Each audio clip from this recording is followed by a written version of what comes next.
Hello student, welcome back. उम्मीद करता हूँ यहाँ पे सब लोग ठीक हो गए।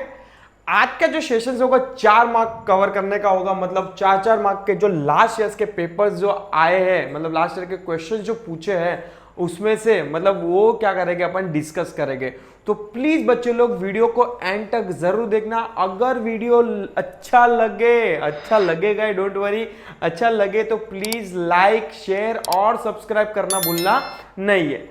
ये जो क्वेश्चंस में लेके आया हूं, ये वाली बुक में से लेके आया हूं, मतलब ये वाली बुक आपको क्या करनी है, रिफर करनी है। थोड़ा जूम कर देता हूं, प्लीज ये वाली बुक जरूर रिफर करना, क्योंकि आपको सभी क्वेश्चंस इसमें से मिल जाएगा। मतलब क्वेश्चन के साथ साथ पास के पेपर के साथ साथ आपको आंसर भी ये ऑस्वाल्ड पब्लिशर्स की बुक में क्या हो जाएगा, आपको मिल जाएगा।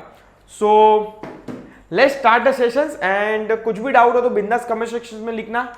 और यस, प्लीज अपने फ्रेंड सर्कल को जरूर रिफर करना, क्योंकि अभी जैसे जैसे एग्जाम्स नजदीक आएगी आपकी बोर्ड की, वैसे वैसे अभी मैं रिकॉर्डेड वीडियो डाल रहा हूँ। आगे आगे मैं लाइव सेशंस लूंगा, वो भी फ्री ऑफ कॉस्ट। ठीक है, चलो ओसीएम का देखते हैं 4-4 मार्क के लिए कौन से क्वेश्चंस आए थे। पहला ही एक, आज टोटल 3 क्वेश्चंस लेके आया हूँ। आराम आराम से एक एक लाइन समझेंगे कि क्वेश्चन क्या पूछा गया था और आंसर कैसे लिखने आपको।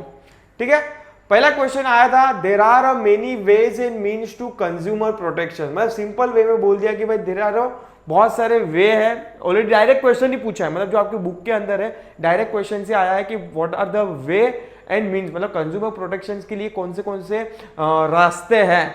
यस, तो let's start with the answers. पहला ये लोक अदालत, जहां पे कंज्यूमर अपना कंप्लेंट क्या कर सकता है, फाइल कर सकता है। It is a effective and economical system for a quick redressal. Redressal का मतलब होता है प्रॉब्लम, कि कंज्यूमर की जो प्रॉब्लम है वो सॉल्व करने के लिए क्या है, लोक अदालत बनाई है। ऑफ द पब्लिक ग्रीवेंसेस, मतलब पब्लिक के लिए ग्रीवेंसेस के लिए जो अदालत बनाई है वो जनरली बोलते हैं Lok Adalat. The aggrieved party can directly approach the adalat with his grievances, मतलब problem, and his problem are discussed on the spot and decisions are taken quickly। यहाँ पे रिड्रेसल का मतलब होता है प्रॉब्लम को सुनना। यस, अगर प्रॉपरली हिंदी में वर्ड बोलने जाओ तो। सेकंड कौन सा है, पब्लिक इंटरेस्ट लिटिगेशंस, मतलब जनहित याचिका। वो भी एक अथॉरिटी है जहां पे कस्टमर क्या कर सकता है, अपना कंप्लेंट क्या कर सकता है, फाइल कर सकता है। In this scheme any person can move to the court of law regarding a matter of general public interest. It provide a legal remedy to the unrepresented group. Such group may consisting of a consumer, minorities, poor persons, environmentalists and others. Any person or organization through not a party to a grievances can approach the court for a remedial actions in case of the any societal atrocities। मतलब अगर कुछ भी problem हो रही है तो आप क्या कर सकते हो, अपना कंप्लेंट यहां पे भी क्या कर सकते हो, फाइल कर सकते हो।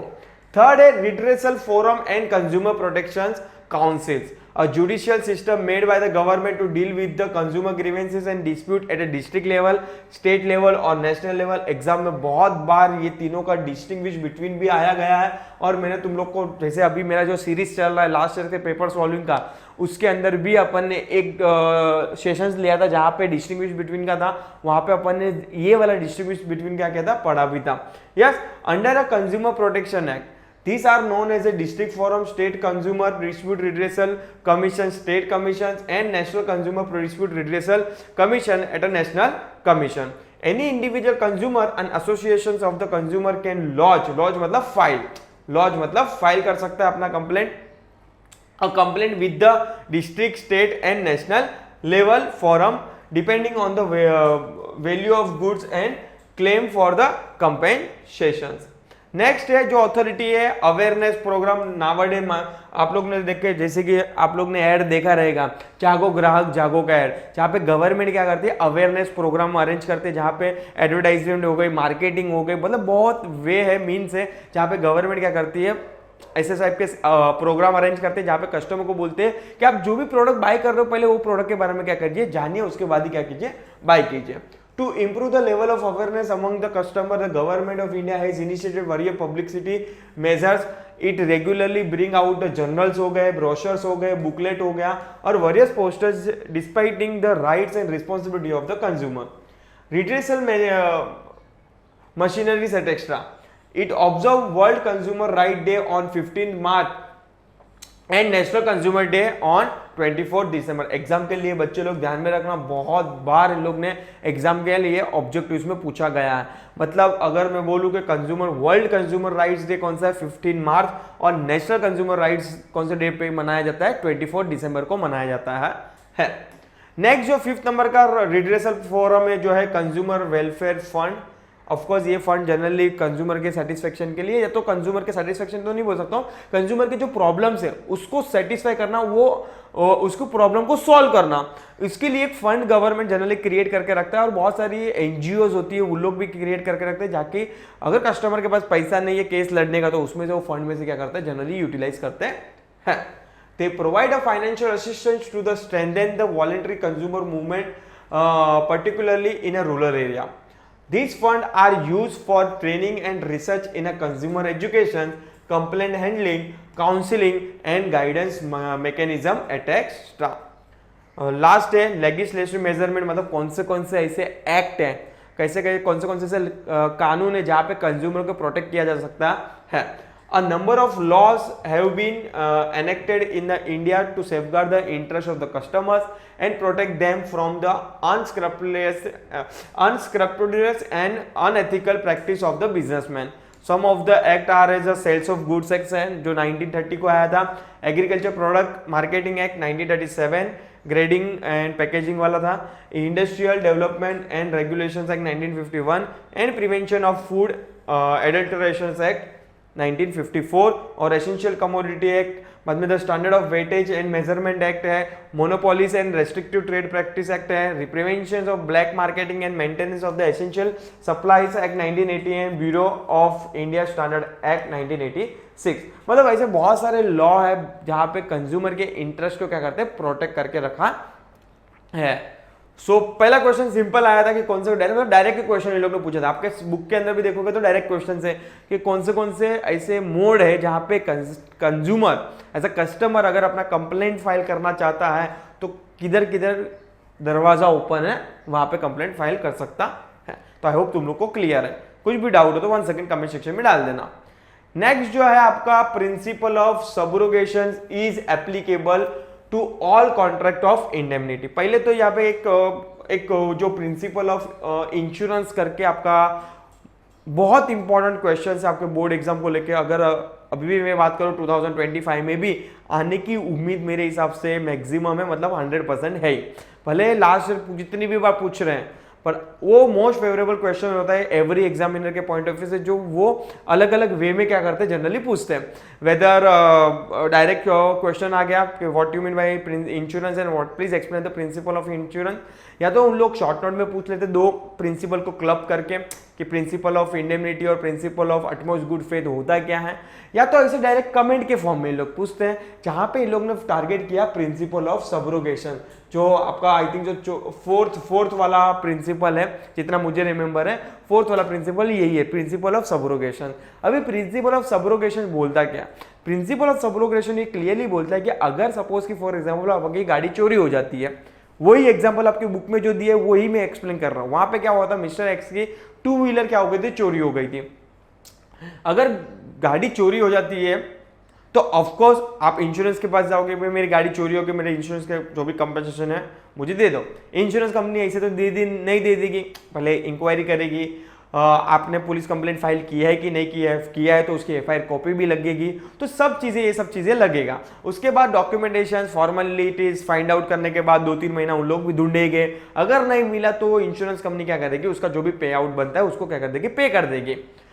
उसके बाद सपोज कि फॉर एग्जांपल पुलिस वाले को वो गाड़ी मिल जाती है, मतलब आपने क्लेम कर लिया, आप तो चले गए घर पे, बाद में 3-6 महीने के बाद गाड़ी मिल जाती है, तो भाई आप 6 महीने के बाद वो मिस्टर एक्स जा नहीं सकता और बोल नहीं सकता कि ये गाड़ी मेरी है, क्योंकि आपने वो ओनरशिप ऑलरेडी बेच दिया है किसके पास, इंश्योरेंस कंपनी के पास। मतलब बोलना ये चाहता हूं कि एक बार आपने इंश्योरेंस कंपनी से पैसा ले लिया, मतलब आपने अपनी ओनरशिप बेच दी, उसके बाद वो इंश्योरेंस कंपनी गाड़ी को बेच दे, स्क्रैप में मतलब भंगार में बेचे, रखे अपने पास, उसे कोई लेना देना नहीं है आपका।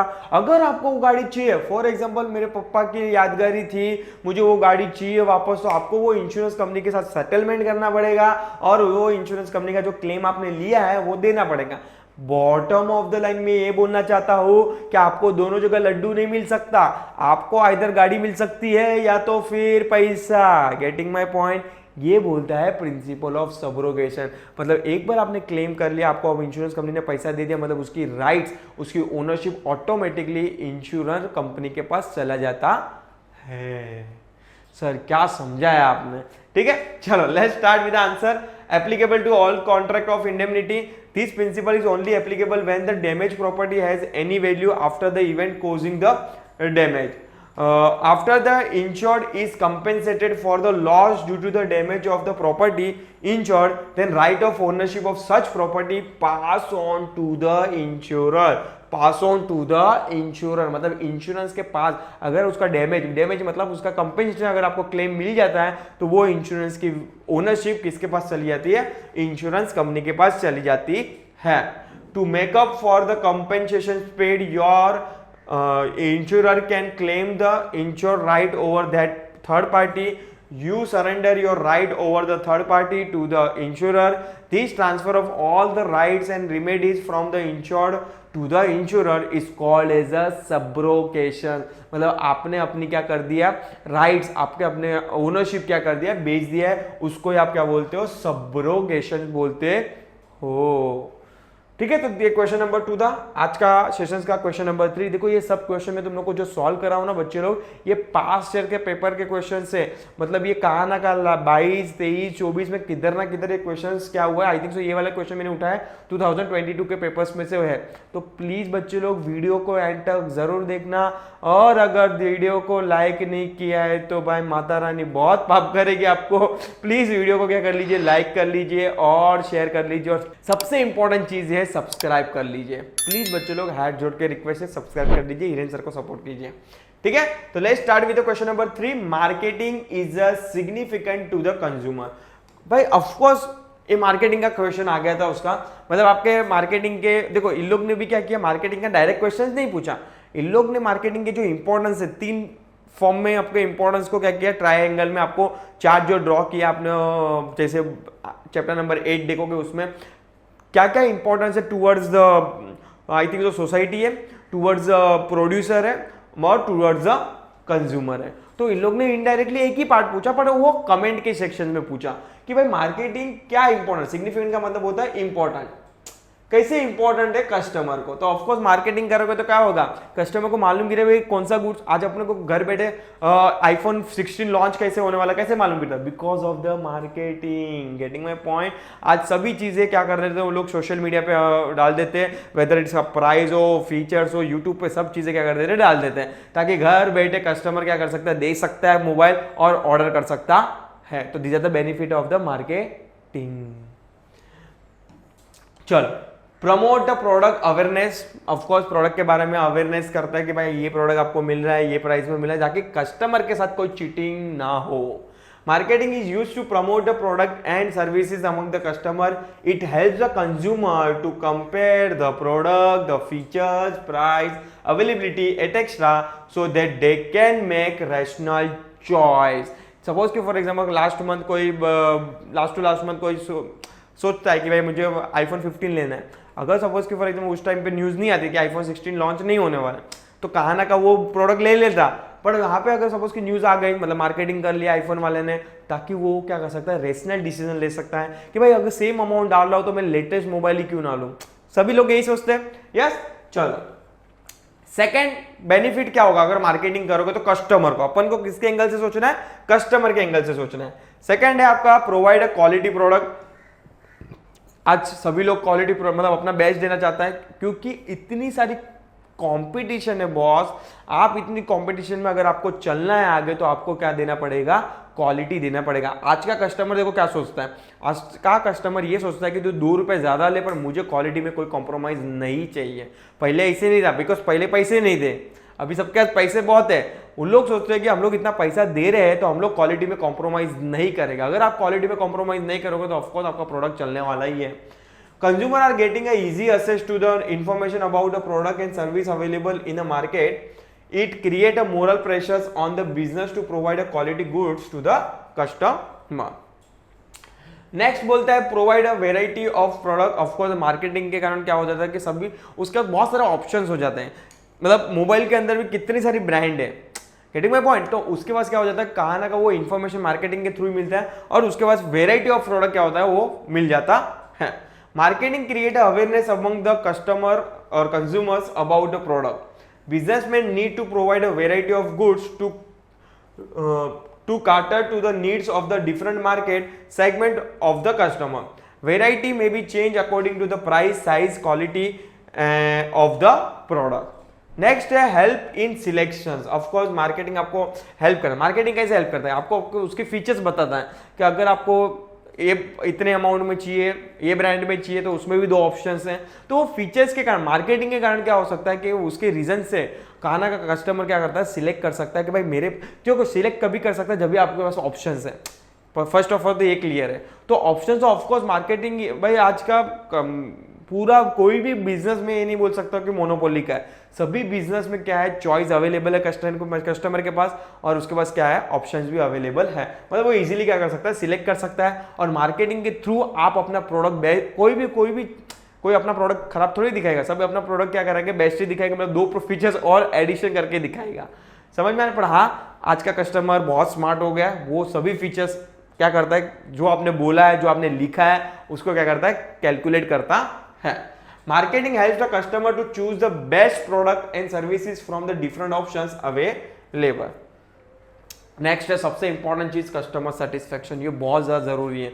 आज अपन देखते हैं कि आफ्टर प्रोडक्ट के बाद बहुत बड़ी बड़ी कंपनी डायरेक्ट फोन ही करती है कस्टमर केयर से, सर आपको पैसा फ़ोन यूज़ करके या तो टेक्नोलॉजी यूज़ करके आपने कोई से भी टेक्नोलॉजी ली रहेगी, फॉर एग्जांपल मोबाइल हो गया या तो फिर फॉर एग्जांपल टैब हो गया, कुछ भी चीज़ हो गया, आपको फ़ोन करते हैं कि सर आपको प्रोडक्ट यूज़ करके कैसा लगा। इज़ नथिंग बट आपके रिव्यू मांगेंगे उन लोग, आपको कोई दिक्कत तो नहीं आ रही ना, उसके बाद 1 महीने के बाद वापस से फ़ोन करेंगे। It's very necessary. अगर आपको लॉन्ग टर्म के लिए बिजनेस करना है तो एज अ बिजनेसमैन ये सब चीज़ें क्या करनी है, ध्यान में रखनी है।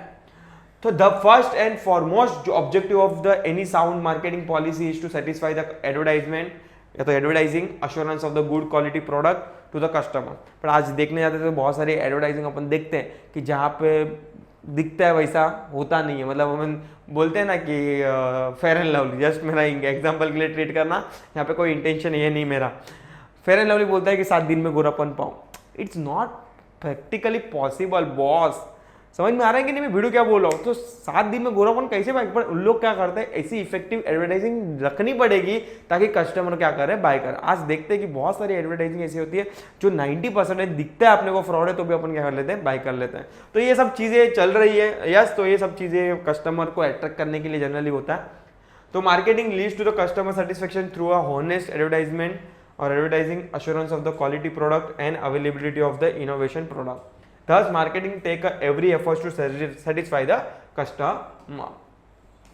नेक्स्ट है regular supply of goods. Of course आज कस्टमर को अगर आपका सपोज कि Parle G is one of the example, जब भी मैं रेगुलर सप्लाई का फंडा आता है ना, पार्ले जी मेरे माइंड में बहुत अच्छे से एग्जाम्पल फिट हो जाता है। क्यों, पार्ले जी का ऐसा प्रोडक्ट है कि जहाँ पे आप गाँव विलेज में जाओगे ना, वेदर गुजरात हो गया, उत्तर प्रदेश हो गया, कहाँ पे राजस्थान जाओ, किधर भी जाओ, आप छोटे से छोटे गाँव में भी जाओगे ना, आपको एक बिस्किट मिलेगी जो है पार्ले जी। भले आपको ओरियो नहीं मिल सकती है, दूसरी गुड्डे नहीं मिलेगी, बट आपको पार्ले जी जो है ये वाली है बिस्किट आपको जरूर मिलती है यार, because of the regular supply. मतलब भले उन लोग ने वो प्रोडक्ट को जरा भी चेंज नहीं किया तो भी आज उसकी डिमांड उतनी ही है, पहले से ऑलमोस्ट बढ़ गई रहेगी बिकॉज ऑफ द पॉपुलेशन बढ़ा है। कहाँ ना का वो टेस्ट जो आपने किया रहेगा 15 साल 20 साल पहले जो आपने टेस्ट किया रहेगा पार्ले का, सेम टेस्ट उन लोगों ने सेम रखा, तो भी कस्टमर को क्या करता है, बाय। आज के दिन पे बहुत सारे ऐसे हैं कि जो जिसको दूसरी बिस्किट अच्छी नहीं लगती, बट पार्ले जी में मैंने कभी ऐसा नहीं सुना है कि पार्ले जी उसको अच्छी नहीं लग रही है। समझ ना, दूसरी प्रोडक्ट में बिस्किट से वो बोलता है कि खाएगा, उसको बोलेगा नहीं मजा आया, और पार्ले जी कैसा सिंपल बिस्किट है, सभी को क्या पसंद है, वेदर वो कौन सा भी एज ग्रुप हो, यंगस्टर हो, बाद में चाइल्ड हो, या तो फिर बड़े लोग हो, बुजुर्ग हो, उनके लिए पार्ले जी बेस्ट है। ठीक है, तो रेगुलर सप्लाई का इसलिए मैं तुम लोग को इधर लिंक करा रहा हूँ कि वो प्रोडक्ट ऐसा है कि जहाँ पे आप किधर भी जाओगे, कौन से भी गांव इलाकों में, आपको पार्ले जी का सप्लाई आपको क्या मिल जाएगा, मिल जाएगा। बाकी दूसरी बिस्किट नहीं मिले, मुझे नहीं मालूम मिलेगी कि नहीं मिलेगी, बट पार्ले जी आपको डेफिनेटली मिल सकती है। It's nothing but regular supply of goods, customer को वही चाहिए। Yes, through efficient distribution channel of the marketing, regular supply of goods is possible. It help in maintain the balance between the demand and supply. It is a result into the stable price. Thank you very much. तो I hope 3 question अपन ने 4-4 mark के discuss किए, आपको समझ में आया रहेगा। कुछ भी डाउट हो तो बच्चे लोग प्लीज कमेंट सेक्शन में लिख देना कि सर मैं यहाँ पे अटक रहा हूँ, मेरे को नहीं समझ में आया। आपको जो भी डाउट डिफिकल्टी है, अगर पॉसिबल हो तो रिप्लाई कर दूंगा, अदरवाइज नेक्स्ट सेशन में मेरे को क्लिक होगा तो मैं उसका जवाब उधर भी दे दूंगा। ठीक है, मिलते हैं। टिल टाइम प्लीज चैनल के लिए अपडेट रहिए। Thank you so much.